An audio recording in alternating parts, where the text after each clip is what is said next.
যে ওবায়দুল কাদের আজকে মরিছে না বাঁচে আছে, এই নিয়ে ফেসবুকে খুব ঝড় উঠতেছে। আর যাই হোক, আমরা কিন্তু রাস্তাঘাট ভালোবাসি, তোর এখন কথা ঠিক কিনা? যেটা হাসিনার ভালো বলাই লাগবে ভাইজান, বলাই লাগবে। কিন্তু হাসিনার সবচেয়ে যেটা খারাপ করছে সেটা হলো আলেম ওলামাদের সঙ্গে, ইসলামের সাথে, ইসলামী শিক্ষার সাথে গাদ্দারি করেছে। জোরে কোন কথা ঠিক কিনা? কথা বলেন। এক আল্লামা সাইদি হুজুরকে যদি হাসিনা ছাড়া দিত, বাংলার মুসলমান ওর উপর এত রাগ করতো না। কিন্তু জেলখানায় বন্দি রেখে তাকে আবার হাসপাতালে নিয়ে গিয়ে হত্যা করলো। এই যে ভারতের কথা মতো হাসিনা চলার কারণেই অধিকাংশ মানুষ হাসিনার এত ভালো কাজ দেখেও কিন্তু তারা তার উপর খেপে গেছে। কথা বলেন ঠিক? হ্যাঁ। এখন কিন্তু রাতের বেলা আমরা বক্তারা খুব বিপদে আছি। অনেক রাস্তা তেলতেলা হলেও কিন্তু আমরা যাবার পারতেছি না, চোর ডাকাতের ভয়ে। আমরা ভাঙ্গা রাস্তা নিরাপদ মনে করে বাড়িতে আসতেছি। এই হাসিনা যাওয়ার পর থেকে বুঝলেন, এতই সন্ত্রাসী বেড়ে গেছে ভাইজান, রাস্তার মধ্যে যেটি সেটি চিনতে। এখন হয়তো বলবেন হুজুর আপনি হাসিনার তারিফ করতেছেন। আচ্ছা, আমাদের বগুড়া শহরের দিকে তাকালে মাঝে মধ্যে হাসিনার কথা মনে হয় না? তল দেও গাড়ি যায়, উপর দেও গাড়ি যায়। এটা করলো কে? কথা কর না কেন? এটা কে করলো? আমি ভবিষ্যতে যারা বাংলাদেশের ক্ষমতার মসনদে বসবেন তাদেরকে বলতেছি, খবরদার ভারতের পক্ষ অবলম্বন করেন না। কারণ বাংলার মুসলমান আর যাই হোক, ভারতের দালালি তারা পছন্দ করে। জোরে কর না কেন? করে। কেন করে না? যেই ভারত আমাদের 400 বছরের পুরাতন বাবরি মসজিদ ভাঙ্গা ওই জায়গায় রাম মন্দির তৈরি করলো। ভারতে মন্দির বানানোর বহু জায়গা আছে, কিন্তু কোন জায়গায় ফাঁকা জায়গায় মন্দির না বানায়া মসজিদ ভাঙ্গা সে জায়গায় মন্দির বানানোর পর থেকে বাংলার মুসলমানের কলিজার মধ্যে ভারত হলো 1 নম্বর শত্রু। ধরে কোন ঠিক কিনা? একটু মনোযোগ দেবেন। বাংলার মুসলমান নামাজ যদি নাও পড়ে, তারপরেও তারা কিন্তু মসজিদকে ভালোবাসে। বাসে না ভাইজান? আমার এলাকার 2 বেনামাজি গন্ডগোল লাগে, বলতেছে বিশ্বাস যদি না করিস মসজিদ ছুঁয়ে কোমরে চল। ওরা কিন্তু নামাজ পড়ে না। তা আমি কইলাম কে রে ভাই নামাজ পড়িস? কয় না। তো মসজিদ? কয় মসজিদ আল্লাহর ঘর হুজুর, আমরা বিশ্বাস করি। শোনেন, মুসলমানের নামাজ না পড়লো মসজিদকে তাদের জীবনের চাইতে বেশি ভালোবাসে। কথা কন ঠিক কিনা? এই জন্য ভারত বাবরি মসজিদ ভাঙ্গার পর থেকে আমাদের কলিজার মধ্যে একটা আগুন আছে না নাই? এই ভারতের পক্ষে যারা কথা বলবে বাংলার মুসলমান তাদেরকে সহ্য করবে না।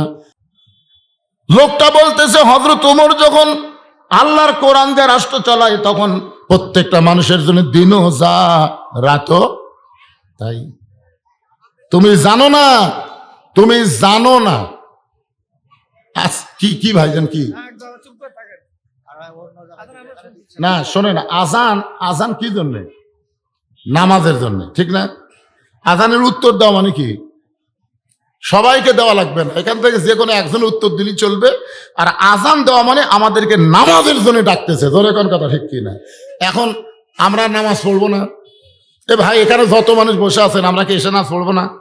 প্রতিদিন হয়তো যে টাইমে পড়তাম আজকে সেখান থেকে 8 ঘন্টা 1 ঘন্টা পরে যদি পড়ি অসুবিধা হবে? কোনো সমস্যা আছে? যারা নামাজ পড়বে তারা ঈশার নামাজ না পড়ে কোনোদিন ঘুমাতে পারবেন না। বিশ্বাস যদি না হয়, আপনি যারা 5 ওয়াক্ত নামাজ পড়েন, একদিন ঈশার নামাজ না পড়ে আপনি ঘুমানোর চেষ্টা করেন তো দেখি কত বড় মরদ আপনি ঘুমাতে পারেন। নামাজের জন্য ঈশার নামাজ হলো সবচাইতে বড় ঘুমের ট্যাবলেট।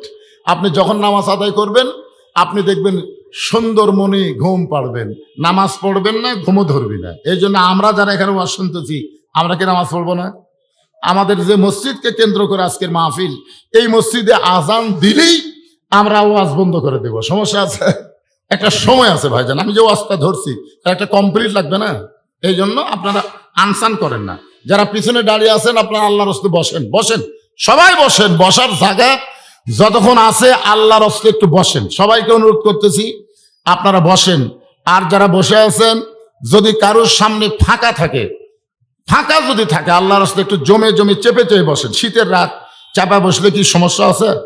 যদি ফাঁকা যার সামনে আছে তাকে বলবো একটু জমে বসেন। আর যারা পিছনে রাস্তায় দাঁড়িয়ে আছেন সবাই আল্লাহর রাস্তায় বসেন, একটু জিকির করেন লা ইলাহা ইল্লাল্লাহ, জোরে লা ইলাহা ইল্লাল্লাহ লা ইলাহা লা ইলাহা ইল্লাল্লাহু মুহাম্মাদুর রাসূলুল্লাহ। সকলে বলি সাল্লাল্লাহু আলাইহি ওয়াসাল্লাম। কি জানো করলো আবার হঠাৎ এরকম হাত দিয়ে কি করো বাবা? কি সুন্দর মাইকের সাউন্ড। আরে পাগলা, বগুড়া জেলার মধ্যে যত বক্তা আছে আমার চাইতে ভালো মাইক কেউ ছিল না। না সাউন্ড বাড়িয়ে দেওয়ার দরকার নাই, তো যেটা আছে সেটাই থাক। কি আজান তো হবেই রে পাগলা, আজান হবে না? আমি দেখছি, আমি যে সুতরাপুর একটা ফ্ল্যাট আছে ওখানে যখন শুয়ে থাকি দেখি 3টার সময় আসরের আজান হয়, আবার দেখি 4:45 আসরের আজান হয়, আবার দেখি 4:15 আসরের আজান হয়। আপনি কোনটার উত্তর দিবেন? এই কতক্ষণ কোনটার উত্তর দিবেন? 3টার দিবেন? আলে হাদিস যারা ওরা 3টার দিবে, ধরে কোন কথা ঠিক না? আমরা কোনটার দেবো? দেখ না কার আজান, আমরা উত্তর দেব এই মসজিদে যেটা হবে সেটার। আমার কথা কি বুঝতে পারছেন? শহরের মসজিদে কখন কোন জায়গাতে আজান দিবি এখন এই পর্যন্ত ওয়াজ বন্ধ করে তুই যে কটা বসে আছে উঠে চলে যাবে। প্রতিদিন যা করেন কেন আজকের দিনে একটু কথাগুলো গুরুত্ব তো শোনেন তো, কথা কি গুরুত্বপূর্ণ না? আরে নামাজ পড়া তো লাভ নাই, নামাজ ধরা লাগবে ভাই জান। সেই কথাটাই আপনাদের সামনে আসতেছে। আমি যে আয়াতে কারিমা তেলাওয়াত করেছি সে আয়াতটা হলো ইয়া আইয়ুহাল্লাযীনা আমানুস্তাঈনু বিস-সাবরি ওয়াস-সালাহ ইন্নাল্লাহা মা'আস-সাবিরিন। এই আয়াতের উপরে যখন ওয়াজ করবো না তখন বুঝবেন আজান কি নামাজ কি বোঝা লাগবে। না বুঝে সারাদিন কেউ যদি পড়ে ওই পরীক্ষা পাশ করবে? পড়িচ্ছে বোঝা না, খালি পড়ে পড়ে পড়ে পড়ে সারা রাত পড়ে পরীক্ষা দিলে ফেল করে।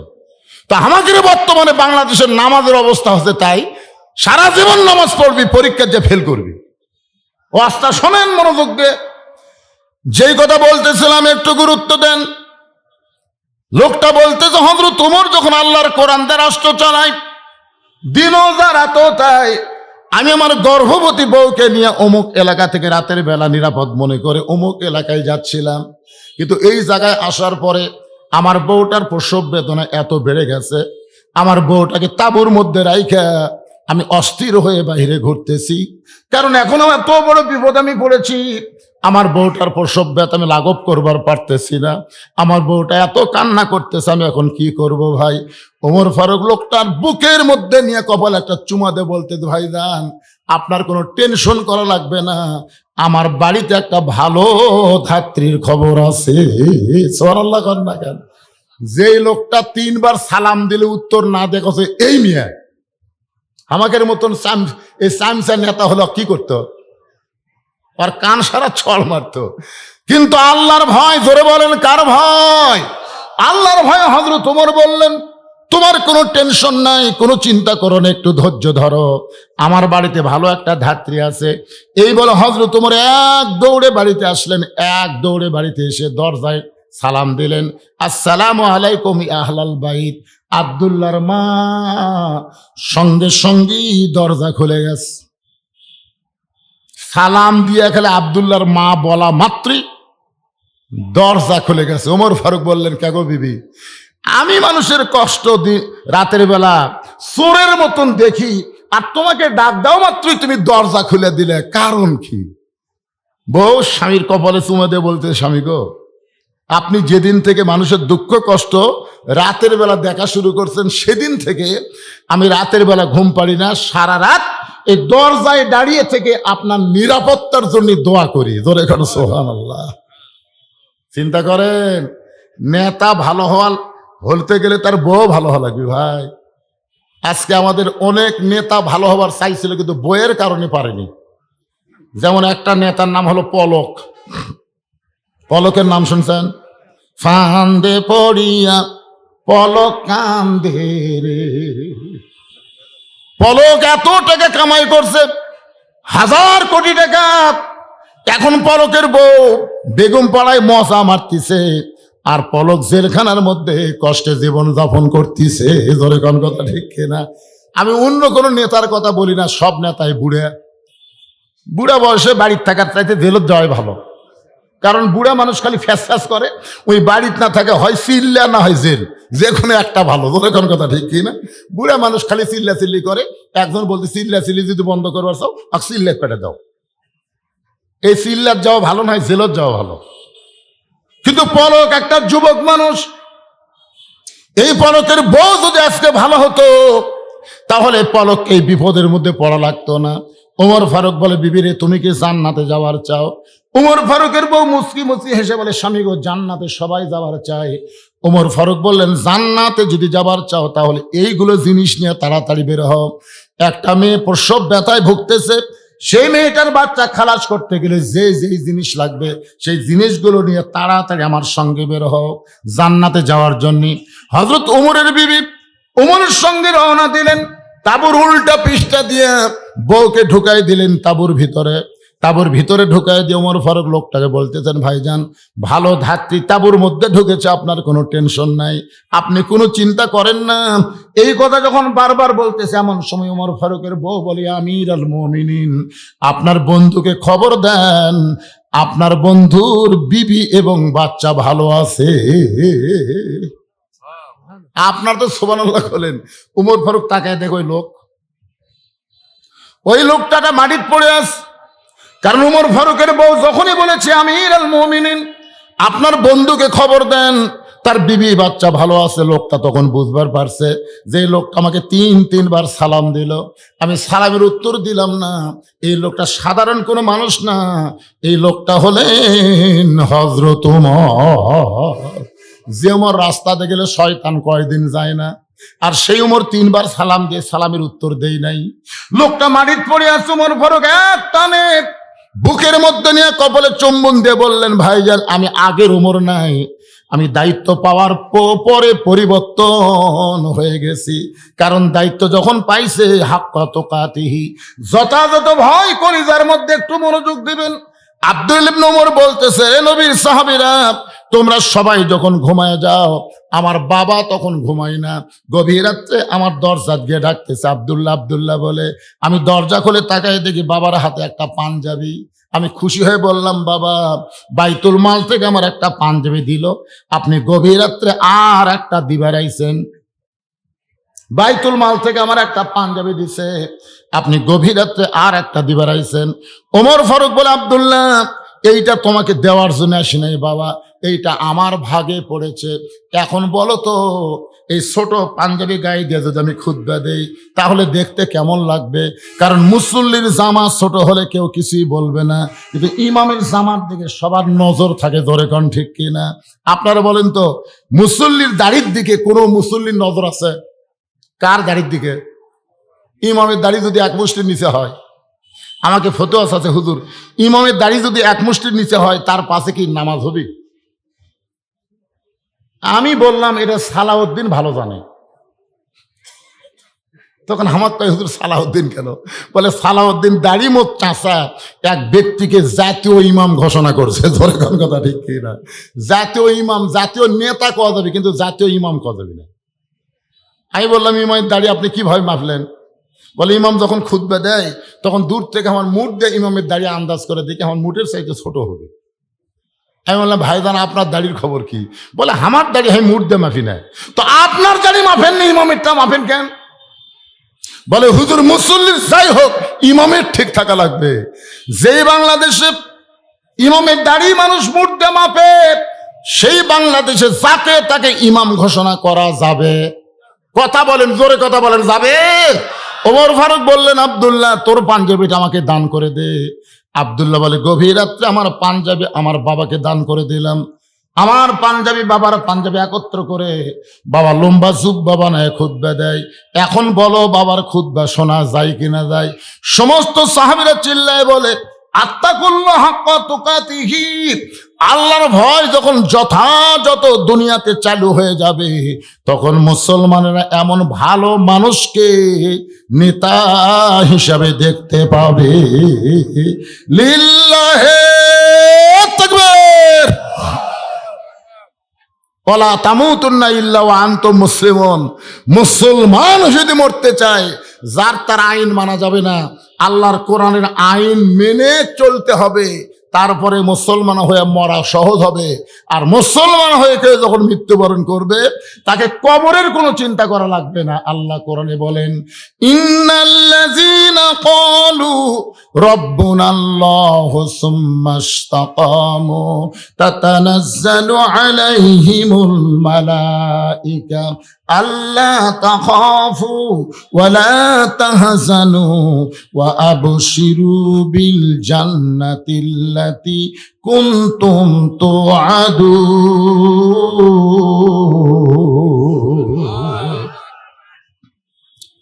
নিশ্চয় যারা আল্লাহকে রব হিসাবে স্বীকার করে এর প্রতি যারা ইস্তেকাম থাকবে, রবের উপর ইস্তেকাম থাকতে গেলে 1 নম্বর যে আমল তার নাম হলো নামাজ।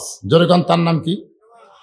আচ্ছা, কোনো বেনামাজি যদি কবরে যায় আর কোনো নামাজি যদি কবরে যায়, আপনার বলেন তো তফাৎ কি? নামাজি কবরে গেছে মানে আসরের নামাজ জামাতে আদায় করছে, মাগরিব নামাজ আদায় করছে, এশার নামাজ জামাতে আদায় করছে, কিন্তু ফজর আসার আগে লোকটা মারা গেছে। আবার হয়তো ফজরের নামাজ জামাত আদায় করছে, জোহর আসার আগে লোকটা মারা গেছে। এই লোকটাকে যখন কবরে রাখা হবে, মুনকির নাকির এসে সর্বপ্রথম তাকে প্রশ্ন করবে, মান রব্বুকা, তোমার রবকে, তোমার রবকে। ওই লোকটাকে যখন প্রশ্ন করবে, ওই লোকটা মুখই খুলবি না, মুখ বন্ধ থাকবি। ওই লোকটার পক্ষে নামাজ দাঁড়িয়ে যাবে। কে দাঁড়াবে? নামাজ দাঁড়িয়ে বলবে, এই মুনকির নাকির, কাকে রব সম্পর্কে প্রশ্ন করতেছ? কাকে? তুমি বলো, যেই লোকটা কবরে শুয়ে আছে এই লোকটা কখন থেকে নামাজ শুরু করছে তুমি জানো? মুনকির নাকির বলে, আমি জানি না। যখন মৃত্যুবরণ করেছে তখন পর্যন্ত কত ওয়াক্ত নামাজ পড়ছে তোমার হিসাব আছে? এই মুনকির নাকির, দৈনিক কয় রাকাত নামাজ? ফরজ কয় রাকাত, সুন্নত কয় রাকাত? তখন মুনকির নাকির কয়, কে রে? এই লোকটাকে মান রব্বুকা প্রশ্ন করার সাথে সাথে খেপলো কেন? গায়ে পাগলা, আমি ওর নামাজ রে ওই মসজিদের যাই নিয়ত করে বলতেছে আলহামদুলিল্লাহি রব্বিল আলামিন, রুকুত যায় বলেছে সুবহান রব্বিয়াল আযীম, সেজদা দিয়ে বলে সুবহান রব্বিয়াল আলা। এতবার রব রব রব রব করিয়া কেবল কবরতে এসে আরামের ঘুম দিছে, আর তুই এসে মান রব্বুকা। এতবার যে দুনিয়াতে রবের জিকির করছে, মরার পরে আবার রব। মুনকির নাকির কয়, আল্লাহ ধরা খাসি। আল্লাহ, আল্লাহকে কি ধরা খাসো? তোমার বান্দাকে মান রব্বুকে প্রশ্ন করার সাথে সাথে নামাজ যে খেপা খেপছে, আল্লাহ বলে যে নামাজ নিয়ে কবরে আছে, ওর রবের উত্তর সহ সব উত্তর হয়ে গেছে। ধরে কর সুবহানাল্লাহ। এই জন্য আপনার নামাজ ছাড়া যাবেন না, নামাজ লিয়ে যাবেন। এখানে যত মানুষ বসে আছেন, আপনারা বলেন তো, এখান থেকে বাড়ি যাবার পারবেন তার গ্যারান্টি কার আছে? একটা লোক দাঁড়িয়ে বলেন, হুজুর আমার বাড়ি এদের শাকপালা সবচেয়ে সামনে, আমি বাড়ি যাবই। একটা লোক বলেন তো। বাড়ির যদি যাবার গ্যারান্টি না থাকে, তাহলে মাগরিব বাদ দিয়ে কারা কারা ওয়াজ শুনতেছেন? এই মাগরিব বাদ দিয়ে কারা কারা ওয়াজ শুনতেছেন? আমার ওয়াজের পরে এশার নামাজের জামাত হবে, আপনাকে সবাই নামাজ পড়বেন? হাত তুলবার বলতেছে না। অনেক বেনামাজিও তালের মাথা হাত তুলবি, বুঝতেছেন না? আপনারা হয়তো জানেন না, নামাজ সম্পর্কে এমন কথা আছে, লা সলাতা লা ঈমানা, যার নামাজ নাই তার ঈমানই নাই। লা সলাতা লা দীনা, যার নামাজ নাই তার ধর্মও নাই। বাইনাল আবদি ওয়াল কুফরি তরকুস সালাত, বান্দার কাফেরের মধ্যে পৃথক করার জিনিসটার নামই হলো নামাজ। এই নামাজ বাড়িতে পড়লে হবে না, এই নামাজ 17 রাকাত মসজিদে জামাতের সঙ্গে আদায় করা লাগবে। ধরে কোন ঠিক? আর এই নামাজ সম্পর্কে আল্লাহ বলেছেন, যারা আমাকে বিশ্বাস স্থাপন করেছ, আস্তাঈনু বিস-সাবরি ওয়াস-সালাত ইন্নাল্লাহা মা'আস-সাবিরিন, যারা আমাকে বিশ্বাস স্থাপন করেছ, আমি আল্লাহর কাছে যদি তোমরা কিছু পাওয়ার চাও তাহলে ধৈর্য আর নামাজের মাধ্যমে চাও। আল্লাহর কাছে পাওয়ার গেলে কি লাগবে? ধৈর্য, নামাজ, ধৈর্য। আচ্ছা বলেন তো, ধৈর্য আর নামাজ একসাথে আল্লাহ কেন বললেন? কারণ আমাদের সব কাজে ধৈর্য আছে, খালি একটা কাজে ধৈর্য নেই, সেটা হলো নামাজ। আপনি 5 মিনিট পরে জামাত শুরু হবে, কয় মিনিট পরে? আপনি 5 মিনিট আগে তো কোনোদিন ঢোকেন না, আজকে হঠাৎ ঢুকিছেন মনে করেন। কোনোদিনও কিন্তু আকামত দেওয়ার আগে ঢোকি না, কিন্তু আজকে হঠাৎ মনের ভুলে 5 মিনিট আগে ঢুকেছে। ঢুকে বারবার খালি ঘড়ি দেখতেছে, বারবার নিজে দেখে আবার পরেরটা বলতেছে, ভাই দেখ তোর কয় মিনিট আছে। এখনো 3 মিনিট ভাই। ওও খুব দুর্বল হয়ে বলতেছে এখনো 3 মিনিট ভাই। তখন বলতেছে আজ ঘড়ি লড়তেছে না রে, আজ ঘড়ি লড়তেছে না। এই লোকটাই নামাজ শেষ করে চা স্টলে বসে 1-1 ঘন্টা গল্প করবি, একবারও ঘড়ি দেখবি না। কথা কন না জ্ঞান, ঠিক কিনা? কারণ সবচাইতে মসজিদের মধ্যে গেলে মানুষ অস্থির হয়ে যায়। আসলে দোয়া পড়তেছে আল্লাহুম্মা তাহলি আবওয়াবা রহমতি, এমন একটা রহমতের দরজা দিয়ে তোমার ঘরে ঢুকলাম। যতক্ষণ মসজিদে নামাজের জন্য অপেক্ষা করবেন ততক্ষণ আল্লাহ তাআলার অবারিত রহমত আপনাদের উপর বর্ষণ হবে। জোরে কোন সুবহানাল্লাহ। তাহলে ওই জায়গায় গিয়ে এত অস্থির হওয়ার কারণ কি? এই কারণে আল্লাহ অন্য জায়গায় বললেন কদ আফলাহা মান তাযাক্কা ওয়া যাকারা ইসমা রাব্বিহি ফাসাল্লাহ। সাইকেল চালাইতে চালাইতে পেডেল বন্ধ করলে সাইকেল যেমন বন্ধ হয় না, দুনিয়ার মায়া মহব্বত নিয়ে মসজিদে গিয়ে নামাজের নিয়ত করলেও তার নামাজ হয় না। আপনারা বলেন তো, আগে সাইকেল চালাতে চালাতে হঠাৎ পেডেল বন্ধ করছে, সাইকেল কি বন্ধ হবে? ওই যে আগে পেডেল মারার কারণে সাইকেলে একটা গতি তৈরি হয়েছে, এই গতির কারণে বহুদূর পর্যন্ত সাইকেল চলে যাবে। আপনি দুনিয়ার ব্যবসা বাণিজ্য করতে করতে, দুনিয়ার কাজ কাম করতে গিয়ে মসজিদে যাই আল্লাহু আকবার, আল্লাহু আকবারকে যে নিয়ত বানছেন, তখন মিন শারিল ওয়াসওয়াসিল খান্নাস, ভিতরে শয়তান বলতে তুই যে তাড়াতাড়ি তালা দিয়ে মসজিদের মধ্যে আসলি, তোর চাবি। নিয়ত করার আগে কিন্তু শয়তান বলবি না, নিয়ত করার সাথে সাথে বলতো চাবি রে। তখন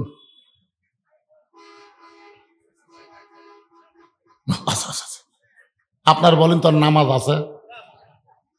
হাদিসে আছে বিস্তারিত, হুজুরি কলব ব্যতীত করছেন কালেও নামাজ তোর হবে না। তবে কেন গাও জোয়ারি, মানুষকে দেখাও নামাজ পড়ি, ও তোমার সিদ্ধ বীজে সুফসল ফলে না। আজও কেন আল্লাহর নামাজ ধরতে পারলা না? আল্লাহ কয় নামাজের জোরে ফাহেশা কাজ যাবে দূরে, পাক কোরআনে রয়েছে ঘোষণা। এখন আকাম কুকাম নামাজ রোজা একসাথে বান্দিয়া বোঝা, জাহান্নামে দিয়া সরওয়ানা। আজও কেন আল্লাহর নামাজ ধরতে পারলা না?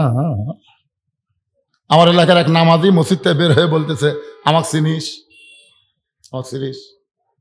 মুখ সামলা কথা বলিস, খালি বগুড়ার থেকে ঘুরে আসাই তো সাইজ করবো। এখন নামাজ পড়ছি কিছু বলবো না, খালি ঘুরে আসি। 5 মিনিট থেকে বগুড়ার যাবি, ঘুরে আসাই সাইজ করবি। কি ওই কাহালু পার হওয়ার পারেনি, কাহালু 4 মাথার ভুটভুটির সাথে বাজা গেছে, ঘুরে আসাই সাইজ করবি। সাইজ কে করছে? কথা কন না কেন, কে করছে? যাকে বলছে ঘুরে আসাই সাইজ কর্ম, ওই আবার 250 গ্রাম আঙ্গুর কিনক দেখতে গেছে, যায় দেখে শহীদ যে মেডিকেল কলেজে রোবটের মতন ব্যান্ডেজ করা হচ্ছে। ওই আঙ্গুর বার করে মুকুট দিয়ে বলতেছে, ভাই ঘুরে যায় সাইজ করবার চালু, খবর কি ভাই? কই আমি নামাজ পড়া রোজা করে মানুষ হবার পারলাম না রে। কারণ মনুষ্যত্ব আমার ভিতরে নাই। যে নামাজ মানুষকে মানুষ বানায়, যে নামাজ মানুষকে যাবতীয় বেহুদা খারাপি ফাইসা থেকে হেফাজত করে, আজকে আমরা সেই নামাজ আদায় করতে পারতেছি না। জোরে কোন কথা ঠিক কিনা? দৌড়ে যায় আল্লাহ আকবার, দৌড়ে যায় আল্লাহ আকবার। অনেক লোক মসজিদের মধ্যে ঢুকতে পারে কিন্তু নামাজের মধ্যে ঢুকতে পারে না। এত সোজা না ভাইজান। ওয়াসজুদ ওয়াক্তারিব, আল্লাহ কোরআনে বলেছেন সেজদা মানুষকে আল্লাহর নিকটে পৌঁছায় দেয়। রাসূল বলেছেন আনতা আবুদুল্লাহ কান্নাকা তারাহু ফাইল্লাম তাকুন তারাহু ফাইন্নাহু ইয়ারাকা। যখন আল্লাহর বান্দা আল্লাহর ইবাদতের মধ্যে শামিল হয়, ওই বান্দাটা আল্লাহর সাথে দেখা করতে পারে, যদি নাও হয় আল্লাহ তাকে দেখতেছে, এই বিশ্বাস তার কলিজার মধ্যে চলে আসে। জোরে কর না সুবহানাল্লাহ। এখন বলেন, এত কষ্টের পরে নবীকে আল্লাহ তাআলা আরশে নিয়ে গেলেন, এটা কি শান্তি নয়? এটা কি সুখ না? এটা কি খুশির খবর না?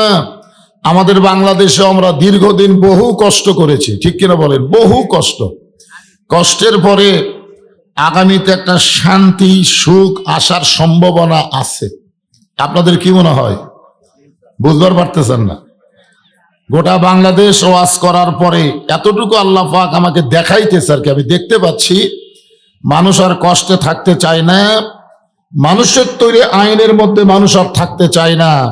আগামীতে আল্লাহর কোরআন দিয়ে বাংলাদেশ চলবে, এ দৃশ্য বাংলার মুসলমান দেখবার চায়। ধরে কোন কথা ঠিক কিনা?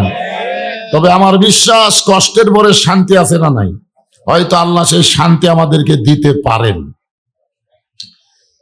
তো আল্লাহর নবীকে জিবরাইল বললেন, হুজুর দুনিয়াতে গিয়ে খালি কষ্টই হয়, এই জান্নাতের মধ্যে আপনি থাকেন, বাড়ি না হলে আল্লাহ বাড়ি করে দিবে না। ওই সময় আমাদের নবী শুধু নবী না, আমাদের নবী নেতা হয়ে বললেন, জিবরাইল আমি নবী আমার জন্য না, আমি নবী হলাম আমার উম্মতের জন্য। জোরে কোন সুবহানাল্লাহ। যেই নবী জান্নাতের মধ্যে গিয়া আমাদের কথা বলে না, আর এখনকার নেতারা সংসদে গেলে আর আমাদের কথা মনে থাকে না। জোরে কোন কথা ঠিক কিনা? দেখবেন সংসদ পাশে তো কি জানি পায়ে গেছে, নেতার বগড়া আসবেই না। মাঝে মধ্যে নেতা বগড়ায় বেড়াবার আসবে, এসে চামচা এমন ভাবে নেতাকে ঘিরে ধরবে, একটা ভোটারেরাও নেতার কাছে যাবার পারবে না। জোরে কোন কথা ঠিক কিনা? এইগুলো নেতা আসলে নেতা না, এখন বুঝবার পারতেছেন না, কিন্তু নেতা প্রকৃত কারা? আল্লাহ নবী বললেন, জিবরাইল আল্লাহ যদি আমাকে জান্নাতে থাকার জন্য ঢুকতে বলতেন, আমি জান্নাতে ঢুকতামই না। আমি সেই দিন জান্নাতে থাকার জন্য ঢুকবো যেদিন আল্লাহ তাআলা আমার সমস্ত উম্মত উম্মাতিনীকে জান্নাত দিবে। এমন একজন বিশ্ব নবীর উম্মত হওয়াতে আপনারা খুশি না বেজার? তাহলে জবান খুলে আর একবার বলি আলহামদুলিল্লাহ। আমি আপনাদের অনুরোধ করবো, গেটের কাছে শুধুমাত্র ভলেন্টিয়ার ছাড়া বাদ বাকি যারা আছেন তারা বসে পড়বেন। কোরআনের মাহফিলে বসাটাই হলো আদবি। বসাটা কি? আদব। আর দাঁড়িয়ে থাকা ওটা বলা লাগবে না, আদবের উল্টা কি হয়? তো বসাটা যদি আদবে হয়, দাঁড়িয়ে থাকা কি আপনি নিজেই চিন্তা করেন। এই জন্য আমি বলবো যতক্ষণ জায়গা আছে আপনারা বসবেন। যে কোরআন থেকে আপনারা আলোচনা শুনবেন, এ কোরআন সম্পর্কে আমাদের ধারণা থাকা দরকার, ঠিক কিনা বলেন? এই কোরআন সম্পর্কে আমাদের একটা আইডিয়া থাকা দরকার। আপনারা বলেন তো, যে কোরআন থেকে আপনারা তাফসির শুনবেন, এই কোরআনে কোনো সন্দেহ আছে? যেই কোরআনের প্রথমে আল্লাহ বললেন যালিকাল কিতাবুল লা রাইবা ফীহি হুদাল লিল মুত্তাকিন, এই কিতাবের মধ্যে কোনো সন্দেহ নাই, এই কিতাব পাইকারি হারে সবাইকে হেদায়েত দিবে না, কেবলমাত্র মুত্তাকি বান্দা বান্দি যারা আল্লাহর কোরআন থেকে হেদায়েত পাবে তারা। বলেন সুবহানাল্লাহ। এখন বলেন তো, আপনাদের শাকপালা এলাকায় মুত্তাকি কারা? যারা কোরআন থেকে হেদায়েত পাবে পাইকারি হারে সবাই পাবে? যারা এখন মেলার মধ্যে ঘুরতেছে এরাও মুত্তাকি? যারা আমার সামনে বসে আছেন আপনারা আর মেলার মধ্যে ঘোরে যারা, সবাই সমান? জোরে কোন সবাই কি সমান? আল্লাহ যদি বলতেন যালিকাল কিতাবুল লা রাইবা ফীহি হুদাল লিন-নাস, এই কিতাবের মধ্যে কোনো সন্দেহ নাই, এই কিতাব পাইকারি হারে সবাইকে হেদায়েত দিবে, তাহলে আমরা বুঝতে পারতাম মেলার মধ্যেও যারা মাহফিলেও যারা সবাই হেদায়েত পাবে। আসলে আল্লাহ তাআলা এখানে কেবাসিরি করে বললেন মুত্তাকি বান্দা বান্দি যারা আল্লাহর কোরআন থেকে হেদায়েত পাবে তারা। এই মুত্তাকির এক নম্বর বৈশিষ্ট্য হলো আল্লাযীনা ইউমিনুনা বিল গায়ব, অদৃশ্যের প্রতি যারা বিশ্বাস স্থাপন করে। আপনারা কিছুক্ষণ আগে মাগরিবের নামাজ পড়ছেন, পড়েন নাই? আচ্ছা, মাগরিবের নামাজ পড়ার সময় এক সময় আত্তাহিয়াতুর শেষের দিকে যায়, আপনারা কিন্তু এভাবে আঙ্গুল তুলছেন, তোলেননি? আচ্ছা, কি জন্য তুলছেন? আমি এক মুসল্লির বললাম, ভাই এদের ভাবে আঙ্গুল মারলেন কারণ কি? সবাই তোলে আমিও তুলি, মানে সবাই তোলে ওইও তোলে, আমরা কি সেজন্যই তুলি? আমরা কিন্তু স্বীকারোক্তি দিলাম আশহাদু আল্লা ইলাহা ইল্লাল্লাহ। ফেরেশতারা বলতেছে, আল্লাহ তোমার যে বান্দা নামাজের মধ্যে আত্তাহিয়াতুর শুরুতে বসে ইল্লাল্লাহ বলে এক আঙ্গুল তুলে তোমার স্বীকারোক্তি দিল, এরা কি তোমাকে দেখছে? তা আল্লাহ বলতেছে এরা তো আমাকে দেখে নাই। ফেরেশতারা বলল, না দেখা আল্লাহকে যারা স্বীকারোক্তি দেয় এদের রেজাল্ট কি? আল্লাহ বলতেছে এরা যতই পাপী হোক না কেন এরা পাবে বিনা হিসাবে জান্নাতি। ইয়ার কি মনে করছেন? এভাবে আঙ্গুল তোলা সবার ভাগ্যে হয় না, একমাত্র নামাজি যারা তারাই আঙ্গুল তুলতে পারে। ধরে কোন কথা ঠিক কিনা? অদৃশ্যের প্রতি বিশ্বাস স্থাপন করা। মুত্তাকি বান্দা বান্দি যারা হবে, না দেখা দুই ফেরেশতাকে তারা বিশ্বাস করবে। আমার দুই কান্দে দুটো ফেরেশতা আছে, দেখছি কোনদিন? রাতের অন্ধকারে দরজা জানলা লাগা দিয়ে অনেক ছেলেরা ভিডিও মোবাইলের অশ্লীল ভিডিও দেখবার যখন চায়, ও যদি বিশ্বাস করে আমি একলা না রে, আমার কম্বলের মধ্যে আমার 2 ফেরেশতাও কান্দত আছে, আপনার বলেন তো ও অশ্লীল ভিডিও দেখতে পারবে? কারণ তোমার 2 কান্দে 2 মোহরি, লিখিতেছেন ডায়েরি, দলিল দেখে রায় দিবে, টাকা পয়সার নাই কারবার। কিরামান কাতিবিনা ইয়ালামুনা মা তাফআলুন। মুত্তাকি বান্দা বান্দি যারা, তারা কোনোদিন চারিদিকে তাকাবে না। আজকে আমরা কোনো কাজ করার সময় চারিদিকে তাকাই, এভাবে চারিদিকে তাকাই, দেখি কেউ নেই, তখন মনে করি কেউ যখন দেখতেছে না তাহলে অন্যায় করি। মুত্তাকি যারা হবে তারা কোন দিকে তাকাবে? চারিদিকে না তাকালে কোন দিকে তাকাবে? ওরে বাবারে, কে দেখতেছে?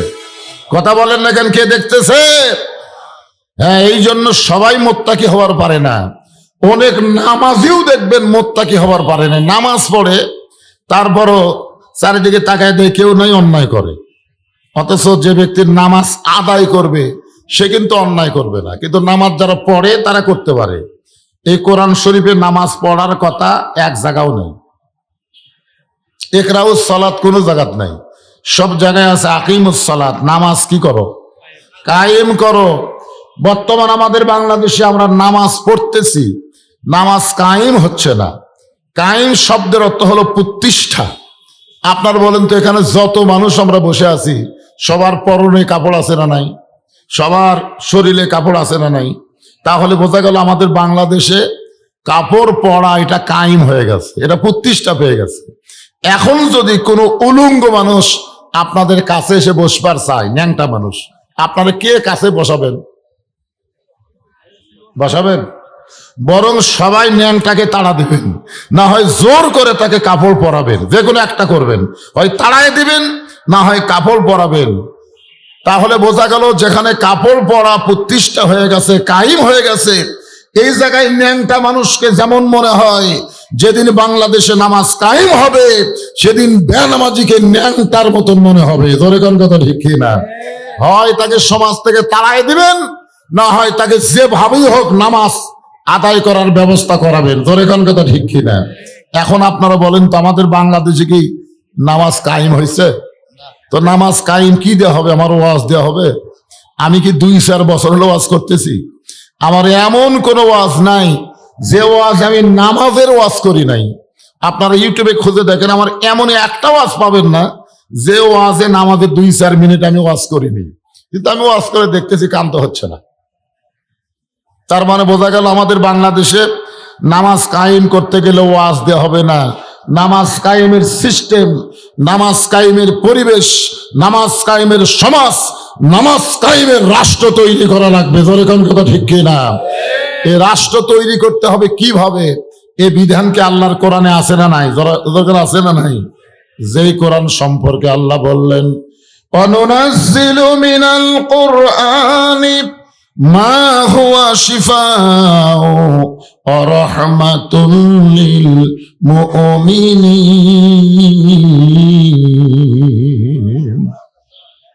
আল্লাহ কোরআনকে নাজিল করেছেন মুমিনদের যাবতীয় রোগের শিফা হিসাবে, রহমত স্বরূপ। সুবহানাল্লাহ বলেন। এই শিফাটার স্লোগান হলো সব সমস্যার সমাধান দিতে পারে আল কোরআন। এটা কি আপনারা বিশ্বাস করেন? শুধুমাত্র কোরআনের ওয়াজ শুনলে হবে না তো। আপনারা যে কোরআনের ওয়াজ শুনতেছেন, আপনাদের চাইতেও বেশি গুরুত্ব দিয়ে কোরআন শুনেছে, তার নাম কি? আপনাদের চাইতেও বেশি গুরুত্ব দিয়ে যে কোরআন শুনছে তার নাম হলো আবু জেহেল। ধরে বলেন তার নাম কি?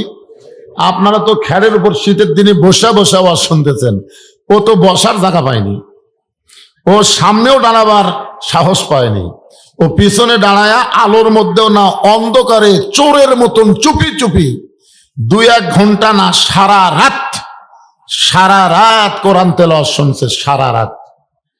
যেই কোরআন সম্পর্কে আল্লাহ বললেন, ইন্নামাল মুমিনুনা আল্লাযীনা ইযা যুকিরাল্লাহু ওয়াজিলাত কুলুবুহুম ওয়া ইযা তুলিয়াত আলাইহিম আয়াতুহু যাদাতুহুম ঈমানাও ওয়া আলা রাব্বিহিম ইয়াতাওয়াক্কালুন। কি বুঝলেন? মুমিন কারা? আবু জেহেল কি মুমিন? কোরআন শুনছে, কোরআন শুনছে সারা রাত, সকালবেলা গিয়ে মিটিংয়ে মুখ ফসকে বলে ফেলেছে, এত সুন্দর কোরআনের বাণী, রাতটা কোন দিক দিয়ে গেল আমি বুঝবারই পারিনি। যেরকম আমরা অনেকে বলি বজরুল রশিদ 2 ঘন্টা ওয়াজ করলো রে, বোঝাই গেল না, অথচ এশার নামাজ পড়লো না। কি বুঝতেছেন? বজরুল রশিদ 2 ঘন্টা ওয়াজ করলো, বোঝাই গেল না, অথচ এই লোকটা ফজরের নামাজ পড়লো না। আপনারা বলেন তো, এর চরিত্র আর আবু জেহেলের চরিত্র কি সমান না? আমার কথা কি বুঝতেছেন? তা আবু জেহেল বলতেছে এত সুন্দর কোরআনের বাণী, রাতটা কোন দিক দিয়ে গেল আমি বুঝবারই পারিনি। তা আবু সুফিয়ান বলে, নেতা যেই কোরআন শুনতে সারা রাত চলে যায় বোঝা যায় না, সেই কোরআন ধরলে অসুবিধা কি? শুনলেই যদি এত মজা, তাহলে এটা ধরার দরকার আছে না নাই? এই জায়গায় বাংলাদেশে সমস্যা, এই জায়গাতে সমস্যা। কোরআনের ওয়াজ শুনবে কিন্তু কোরআন ধরবে না। কোরআন ধরা মানে কি? কোরআন অনুযায়ী নিজে চলার চেষ্টা করা। এরই তা আবু জেহেল বলতেছে, কোরআনকে যদি আমরা ধরি তাহলে আমাদের ভুয়া নেতৃত্ব চলবি না। কি নেতৃত্ব? আজকে বাংলাদেশে যারা ভুয়া নেতৃত্ব দিবার চায়, বিসমিল্লাহির রহিম বলে শুরু করে মানুষের আইনের কথা বলে, মানুষের রাষ্ট্রের কথা বলে, মানুষের সংবিধানের কথা বলে, বিসমিল্লাহ যতই বলুক, এরা আসলে ভুয়া নেতৃত্ব দিবে, আল্লাহর কোরআনের নেতৃত্ব দিবে না। জোরে কোন কথা ঠিক কিনা? কথা বলেন। তা আবু জেহেল কোরআন শুনবে ঠিকই, কিন্তু কোরআন গ্রহণ করবে না। এখন আপনারা বলেন, আমরা কি আবু জেহেলের মতন শুনবো? খালি শুনবই? সামিনা ওয়াতাআনা, আল্লাহ বলেছেন খালি শুনলে হবে না, এটাকে গ্রহণ করা লাগবে, এটাকে ধরা লাগবে। এই কোরআনকে যদি আমরা ধরি মুত্তাকি হয়ে, এই মুত্তাকি সম্পর্কে আল্লাহ বলতেছেন, ইয়া আইয়ুহাল্লাযীনা আমানুত্তাকুল্লাহা হাক্কা তুকাতিহি ওয়া লা তামুতুন্না ইল্লা ওয়া আনতুম মুসলিমুন। এই মুত্তাকির ব্যাখ্যা করতে গিয়ে আল্লাহ এখানে বলতেছেন যে হুদাল্লিল মুত্তাকিন, কোরআন থেকে হেদায়েত নিতে গেলে কি হওয়া লাগবে? মুত্তাকি হওয়া লাগবে। এই মুত্তাকির একটা ব্যাখ্যা হচ্ছে, যারা আমাকে বিশ্বাস স্থাপন করেছে, আল্লাহ বলতেছেন যারা আমাকে বিশ্বাস স্থাপন করেছ, তোমাদের এক নম্বর কাজ হচ্ছে আত্তাকুল্লাহ, ভয় করতে হবে। কাকে?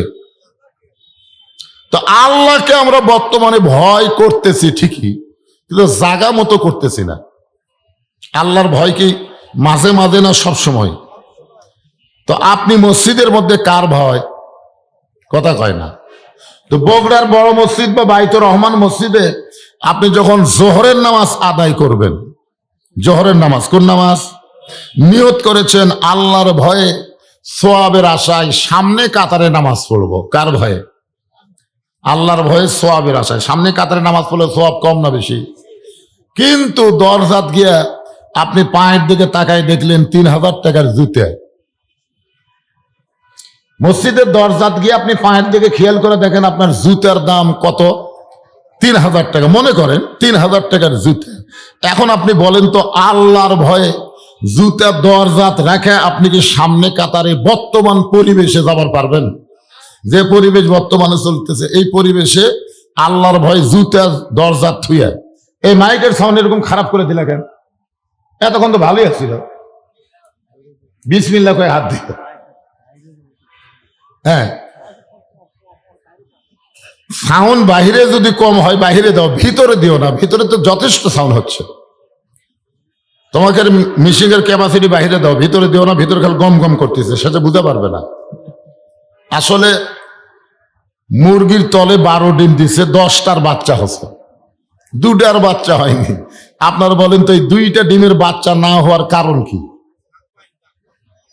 কারণ হলো তাপ পাওয়া মানে বুকের নিচে থাকেনি, ডিমগুলো থাকা লাগবে মুরগির কারতলে, কিন্তু ওই দুটা ডিম খালি বাহিরে, বারবার খালি বাহিরে গেছে। তো বাহিরে ডিম থাকলে যেমন বাচ্চা হয় না, এই সামিয়ানার বাহিরে যতই চেষ্টা করেন সাউন্ড দিয়ে কাম হবে না, কারণ ওরা বাইরের লোক। ওরা কিসের লোক? ওরা বাহিরের লোক। ভিতরে আসা লাগবে। আল্লাহ ভিতরে আসার কথা বলেছেন পুরাপুরি ভাবে, উদখুলু ফিস-সিলমি কাফা। কাফা মানে কি? পুরাপুরি সামিয়ানার তলে আসা লাগবে, এই ভিতরে আসা লাগবে। খুব খেয়াল করেন, তাহলে আপনি এখন আল্লাহর ভয়ে মসজিদের দরজা জুতে থুয়ে আপনি সামনে কাতারে যাবার পারতেছেন না, তাহলে আপনি কার ভয় করতেছেন?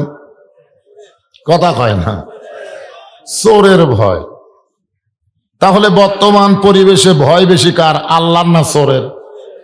কারণ আগে জুতা হাতত নিলেন কার ভয়ে? তারপরে মসজিদে ঢুকলেন কার ভয়ে? তাহলে আগে চোরের ভয়, তারপরে আল্লাহর ভয়। এই ভয়ে যদি কিয়ামত পর্যন্ত হায়াত পান, একটা ওয়াক্ত নামাজ আপনার কবুল হবে না। শুধুমাত্র ভয় করা লাগবে কার? তা চোরের ভয় কেন? আমার এক বন্ধু বলতেছে, ভাই বগুড়া একটা জায়গা কিনলাম কিন্তু বাসা করবার পারতেছি না। তা আমি কইলাম, কেন ভাই, টাকা নাই? কই টাকাও আছে, তো করতেছেন না কেন? বলে চাঁদাবাজের ভয়। ধরে কোন কিসের ভয়? বাসা করবার গেলি ভিত থেকে শুরু করা লিনটন পর্যন্ত খালি দেওয়াই লাগবে, এই ভয়ে আমি বাসা করতেছি না। আপনার বলেন, তুই আল্লাহর ভয় করতেছে না, না চাঁদাবাজের ভয়? তাহলে মসজিদে নামাজ পড়ে পারতেছেন না চোরের ভয়ে, জুতা নিয়ে বাইরে রাখতে পারতেছেন না, আবার বাসা বাড়ি করবার পারতেছেন না চাঁদাবাজের ভয়। এত ভয় বাংলাদেশে থাকবে না যদি আল্লাহর কোরআন দিয়ে বাংলাদেশ চলে। ধরে কোন কথা ঠিক কিনা? একটা ভয়ও থাকবে না। তাহলে পুরাপুরি আত্মাকুল্লাহ ডিগ্রি অর্জন করতে গেলে মানুষের তৈরি করা সমাজ দেওয়া হবে না, মানুষের তৈরি করা রাষ্ট্র দেওয়া হবে না, আল্লাহর কোরআনের রাষ্ট্র লাগবে। ধরে কোন কথা ঠিক? এরপর আল্লাহ বলতেছেন হাক্কা তুকাতিহি, ভয় করার মতন ভয় করা লাগবে, সবসময় ভয় করা লাগবে, করার মতন ভয়। এই ভয় করার মতন ভয় কেমনে হয় এইটা বোঝানোর জন্য বলতেছে, একটু মনোযোগ দেন। আমাদের বাংলাদেশের মতন, এই খেয়াল করেন, আমাদের বাংলাদেশের মতন ৯৬টা দেশ একত্র করলে যত বড় এরিয়া হবে, তার চাইতে বেশি এরিয়ার একজন খলিফা ছিলেন হযরত উমর। ধরে কোন সুবহানাল্লাহ। আপনারা উমর ফারুকের জীবনী পড়ে দেখবেন, উমর ফারুক যতদিন সাহাবী ছিলেন ততদিন এত গরম ছিল যে রাস্তা দিয়ে উমর যাইতো, সেই রাস্তা দিয়ে শয়তান কয়দিন যাওয়ার পারতো না। কিন্তু হযরত উমর যেদিন থেকে মদিনার খলিফা হলো, সেই দিন থেকে হযরত উমর কিন্তু এত গরম ছিল না, উমরের মতো নরম মানুষ কেউ ছিল না। বলেন সুবহানাল্লাহ। তাহলে চিন্তা করে দেখেন, আল্লাহর কোরআন দিয়ে যখন কাউকে দায়িত্ব দেওয়া হয়, সে ক্ষমতা পাওয়ার আগে হয়তো গরম থাকতে পারে, কিন্তু আল্লাহ যখন ক্ষমতা দেয় তখন কি হয়? নরম হয় না গরম হয়? আর আমাদের বাংলাদেশে নরম কখন হয়? ক্ষমতা পাওয়ার আগে নরম।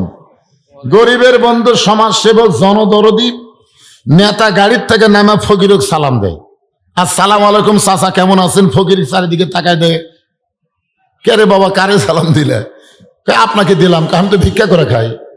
কয় ভোটের আগে চাচা আপনিও তো হামু তাই। আয় নেতা রে, ভোটের আগে নেতা এত নরম হয়ে গেছে, সাধারণ মানুষের কাছে গিয়ে হাত ধরে ধরে মনে করতেছে নেতার চাইতে ভালো মানুষ কেউ নাই।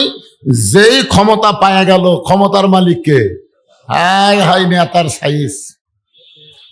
কিন্তু আল্লাহর কোরআন দিয়ে যখন রাষ্ট্র চলবে, আগে থাকবে এমন রাস্তাতে গেলে শয়তান 40 দিন যায় না।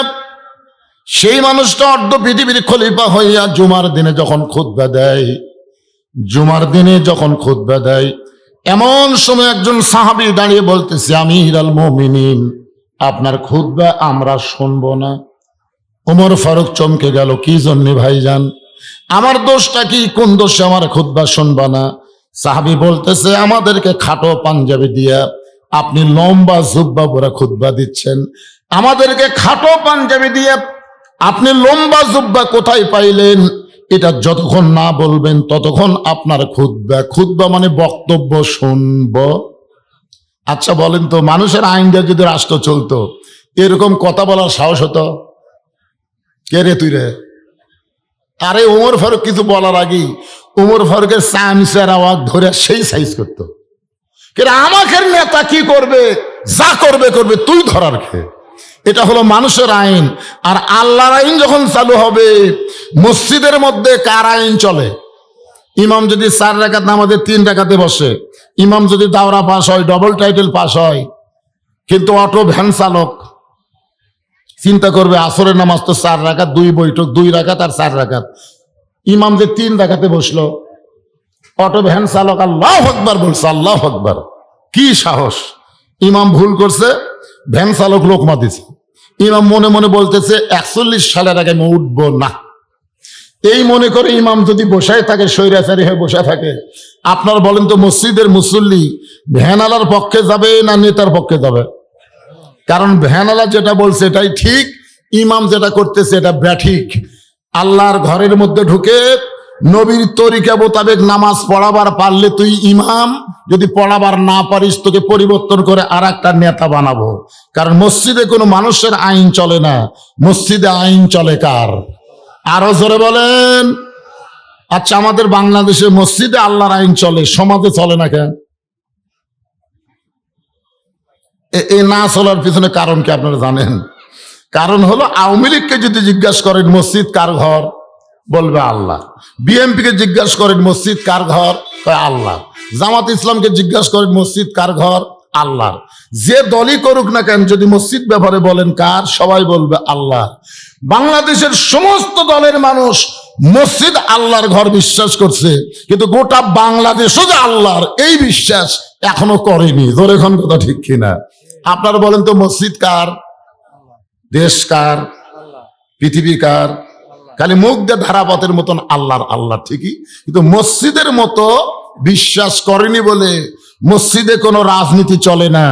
সব দলের মুসলমান এক কাতারে নামাজ পড়ে। জোরে কোন কথা ঠিক কিনা? কারণ আল্লাহর ঘরের মধ্যে দলাদলি চলবে না, আল্লাহর ঘরের মধ্যে আগে পাত চলবে না, কাতার সোজা করা লাগবে। তো আল্লাহর ঘরের মধ্যে বিশ্বাস করলেন, বাহিরে বিশ্বাস করতেছি না। কারণ একটা, আজকে আমরা বলবো তাবারাকাল্লাযী বিয়াদিহিল মুলক ওয়া হুয়া আলা কুল্লি শাইইন কদির। গোটা পৃথিবীর রাজত্ব, কর্তৃত্ব, মালিকানা একমাত্র কার হাতে? সমস্ত ক্ষমতার মালিক কে? না, আপনার খুব জোরে বললেন না। আমাদের 5 ফেরের চাষটালে গল্প হচ্ছে, বুঝলেন? যা আগে আওয়ামী লীগ ক্ষমতা ছিল, আগামীতে বিএনপি ক্ষমতাতে আসতেছে। আগে কে ছিল ক্ষমতা, আর আগামীতে বিএনপি আসতেছে। আমি এই কথা শুনে বললাম নাউজুবিল্লাহ, নাউজুবিল্লাহ, নাউজুবিল্লাহ। আমার এই নাউজুবিল্লাহ শুনে 3-4 জন বলতেছে, হুজুর আপনি কি বিশ্বাস করেন না? আমি বললাম না। বিশ্বাস করেন না? কারণ আওয়ামী লীগও ক্ষমতা ছিল না, বিএনপিও ক্ষমতা আসবে না, সব সময় ক্ষমতায় থাকবে না আমার আল্লাহ। ধরে খান কথা ঠিক কিনা? আপনার বলেন তো, আওয়ামী লীগ ক্ষমতা ছিল, যদি আওয়ামী লীগ ক্ষমতা থাকে তাহলে 24 সালের 5ই আগস্ট খবর কি? কথা কয় না, কি খবর? তাহলে বিএনপিও ক্ষমতা আসতেছে না। আল্লাহ ইচ্ছা করলে কাউকে ক্ষমতা দেয় পরীক্ষা করার জন্য, লিয়াবলুয়াকুম আইয়ুকুম আহসানু আমালা। তোমাদেরকে পরীক্ষা করা হবে সুন্দর আমলের জন্য।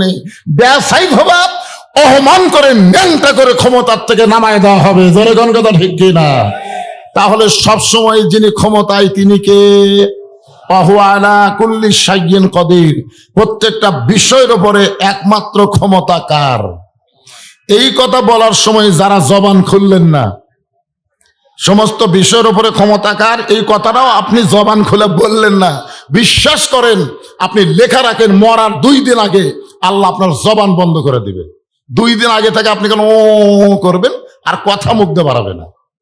কি জন্যে? এই কোরআনের হক কথাটা, সমস্ত ক্ষমতার মালিক আল্লাহ, এই কথা যখন আপনি বলবেন না, মরার সময় আপনার মুখে আল্লাহ আল্লাহ উচ্চারণ আল্লাহ করতে দিবে না। আল্লাহই করতে দেবে না। কারণ মুনাফিকের মুখে কোনোদিন ঈমানের কলেমা মরার সময় উচ্চারণ হবে না। জোরে কোন কথা ঠিক কি না? এই জন্য এখন থেকে চর্চা করার দরকার আছে না নাই? সমস্ত ক্ষমতার মালিককে আরো জোরে জোরসে বলুন মাশাআল্লাহ। এবার তো ঠিক হলো।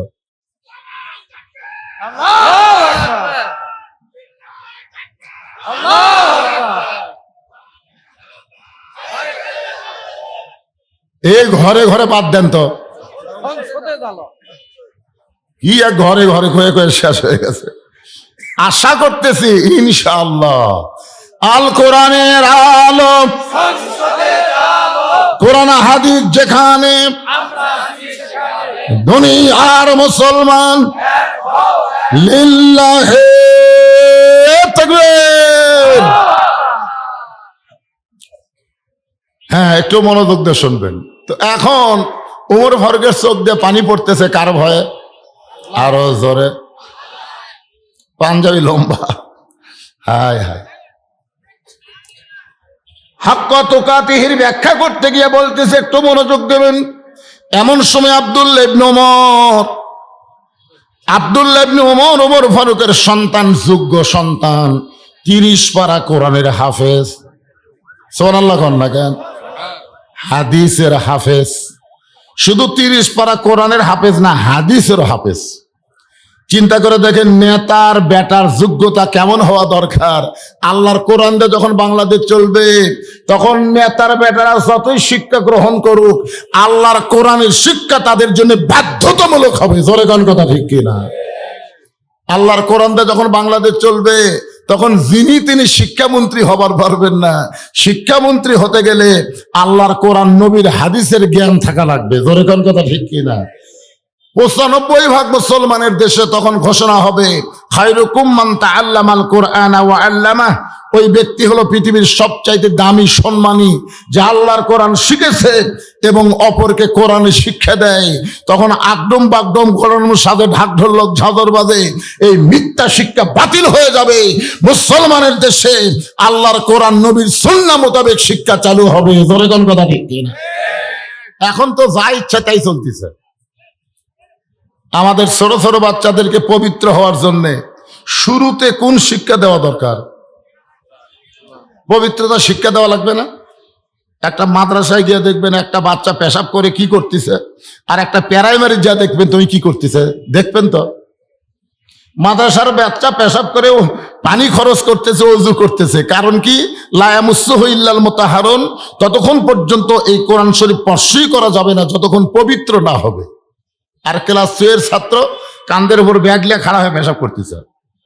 কেরে বেটা বসে পেশাব কর। কেমনে পেশাব করা লাগে তোর স্যার শিখাইনি? ও তখন মুস্কি হাসার বলে, চাচা প্রাইমারি পেশাবখানা যায় দেখি আমার স্যারই খাড়া হয়ে পেশাব করে, আর স্যারই খাড়া হয়ে মারে, তাহলে বসবে?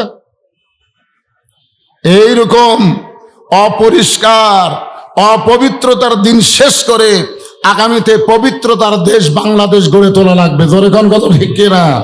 মান সাআলাল্লাহু তাআলা আশ-শাহাদাতা বিসিদকিন বাল্লাগাহুল্লাহু মানাজিলা শুহাদা ওয়া ইম্মাতা আলা ফিরাশিহি। রাওয়াহুল বুখারী কিতাবুল মাগাজি। আল্লাহ রাসূল বলেন, কোরআনের বিজয়ের আন্দোলন করতে গিয়া কেউ যদি শাহাদাতের তামান্না নিয়ে অন্তর থেকে আল্লাহর কোরআনের কর্মী হয়ে যায়, ওই মাতা আলা ফিরাশিহি, সে যদি নিজের বিছনাতেও মৃত্যুবরণ করে, বাল্লাগাহুল্লাহু মানাজিলা শুহাদা, হাসরের ময়দানে আল্লাহ তাকে শহীদদের কাতারে দাঁড় করায় দেবে। তো তাহলে চেষ্টা করার দরকার আছে না নাই? জোরে করে আছে না নাই? হ্যাঁ, চেষ্টা করতে হবে ভাইজান। কারণ আমাদের বাংলাদেশে ওসমান হাদির নাম শোনেন আপনারা? আকাশেতে লক্ষ তারা, একটা চাঁদের আলো, 1000 কোটি মানুষের চাইতে একজন ওসমান হাদি ভালো। ওসমান হাদি কিন্তু মরে নাই। প্রত্যেকটা গ্রামে বাচ্চা জন্ম নিচ্ছে। মুসলমানের ছেলে জন্ম নেওয়ার সাথে সাথে কোন নাম ছেলের রাখবে? তারা কিন্তু অনেক ছেলের নাম ওসমান হাদি রাইখা দিছে। একটা ওসমান হাদি দুনিয়া থেকে চলে গেল, হাজার হাজার ওসমান হাদির জন্ম হচ্ছে। ধরে কোন কথা ঠিক কিনা? আপনার মনে করেন মরে গেছে, আসলে মরে নাই। আল্লাহ কোরআনে বলেছেন, ওয়ালা তাকুলু লিমান ইউকতালু ফি সাবিলিল্লাহি আমওয়াতুন বাল আহয়াউ ওয়ালাকিন লা তাশউরুন। আব্দুল্লাহ ইবনে ওমর বাবার পাশে দাঁড়ায় বলতেছে, রে নবীর সাহাবীরা, আমার বাবার জুব্বা লম্বা দেখে বাবার খুতবা তোমরা বন্ধ করে দিলা, কিন্তু আমার দিকে তাকায় দেখো আমার পরনে কোনো নতুন কাপড় নাই। তোমরা খাটো পাঞ্জাবি হলেও তো নতুন পোশাক পরেছ, কিন্তু আমার পরে নতুন কোনো কাপড় নাই। এমন সময় অর্থমন্ত্রী ওসমান গনি, ওমর ফারুক যখন মদিনার খলিফা ছিলেন, ওই সময় অর্থমন্ত্রী হলেন ওসমান গনি। সুবহানাল্লাহ খান না কেন? অর্থমন্ত্রী, জোরে কোন কি মন্ত্রী? ওমর ফারুক হচ্ছেন মদিনার খলিফা, ওই সময় অর্থমন্ত্রী ওসমান গনি, আর শিক্ষামন্ত্রী হলেন হযরত আলী। জোরে কোন সুবহানাল্লাহ। ও আজগবি একজনকে মন্ত্রীর দায়িত্ব দিলে হবে না, তো বুঝে শোনা দেওয়া লাগবে। অর্থমন্ত্রী কেমন অর্থমন্ত্রী, তার চরিত্রটা কেমন, তার জীবনে পড়ে দেখেন। একদিন আল্লাহ রাসূল বললেন, ওসমান, আল্লাহ তোমাকে কত সম্পদ দিছে, তুমি কি তার হিসাব জানো? ওসমান গনি বলতেছি, ইয়া রাসূলুল্লাহ, যেদিন থেকে স্বাবলম্বী সামর্থ্যবান লোকের উপরে যাকাত ফরজ হয়ে গেছে, সেদিন থেকে অবশ্যই হিসাব রাখতে হবে, কারণ শতকরা 2.5 টাকা যাকাত দেওয়া কার হুকুম? তাহলে আল্লাহ যাদের সম্পদ দিছে, আপনারা বলেন তো হিসাবের দরকার আছে না নাই? খালি ভোটের সময় হিসাব দেওয়া, যারা প্রাপ্তি হচ্ছে তারা হিসাব দিচ্ছে, আমার এত টাকা আয়। কি হিসাব? তো সরকারকে দেওয়া লাগবে না, দেওয়া লাগবে কাকে?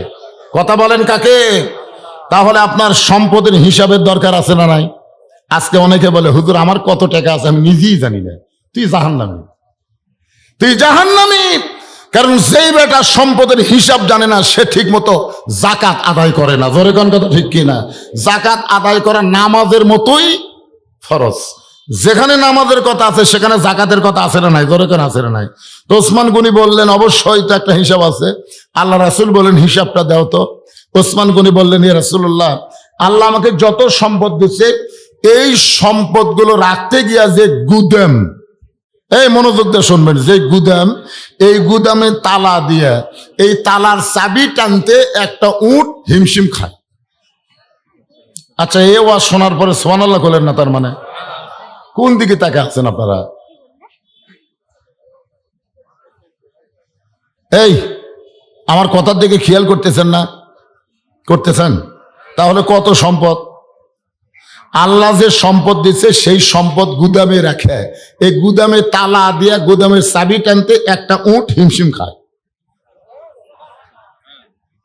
রাসূল বলেন, ওসমান, আল্লাহ যদি তোমার সমস্ত সম্পদ ফেরত চায়, কারণ সম্পদ দিছে কে? যদি আল্লাহ ফেরত চায়, তুমি কি করবা? কি মনে হচ্ছে আমার করো? কি কয়? হ্যাঁ, সম্পদ নাই ওই দিবি, বাবা বসো বসো। যেই বলছে সমস্ত সম্পদ যদি আল্লাহ ফেরত চাই, তুমি কি করবা? সঙ্গে সঙ্গে ওসমান গনি মারছে দৌড়। সমস্ত সাহাবীরা ভাবতেছে ওসমান গনি দৌড় দেওয়ার কারণ কি? আল্লাহ রাসূল বললেন, একটু ধৈর্য ধরো। কিছুক্ষণ পরে দেখা যায় ওসমান গনি যে উটটা চাবি বহন করে, ওই উটটা রশি ধরে ধরে নবীর কাছে এনে বললেন, ইয়া রাসূলুল্লাহ, সমস্ত গুদাম না, গুদামের শুধু সম্পদ না, গুদামের তালা, গুদামের চাবি বহনকারী উটটাও পর্যন্ত আমি আল্লাহরে দিয়া দিলাম। নবী আসমানের দিকে তাকায় বলেন, আল্লাহ, এই পরীক্ষার তো ওসমান গোল্ডেন এ প্লাস পেল, আপনি ওসমানও কি দিবেন? চাওয়া মাত্রই সমস্ত সম্পদ আপনাকে দিয়ে দিবার চাই। আল্লাহ বললেন, হাবিব, আমি আল্লাহ ছিলাম গানি, আল্লাহ গানি আনতুমুল ফুকারা। আমি আল্লাহ হলাম গানি, আমার গানি ডিগ্রি আমি ওসমান রে দিয়া দিলাম। সেই ওসমান হচ্ছেন অর্থমন্ত্রী, যাকে তাকে অর্থমন্ত্রী করা যাবে না। মন্ত্রী করার আগে কোরআন দিয়ে যখন রাষ্ট্র চলবে, সেই মানুষটার মধ্যে ইন্নাল্লাহা ইয়ামুরুকুম আন তুআদ্দুল আমানাতি ইলা আহলিহা ওয়া ইযা হাকামতুম বাইনান নাস আন তাহকুমু বিল আদল। আল্লাহু আকবার। ওসমান গনি বলেন, আব্দুল্লাহ, আজকে জুমার দিনে সবাই নতুন পোশাক পরেছে, তুমি পুরাতন কাপড় পরে কেন নামাজ পড়তে আসলা?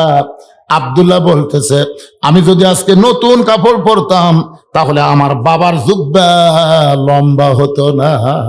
রে নবীর সাহাবীরা, তোমরা হয়তো জানো না, যেদিন থেকে আমার বাবা মদিনার খলিফা হয়েছে সেদিন থেকে আমার বাবার দায়িত্ব হলো সবাই ঘুম পাড়বে, আর আমার বাবা চোরের মতন চুপি চুপি একা একা মানুষের দুঃখ কষ্ট নিজের চোখে দেখবে।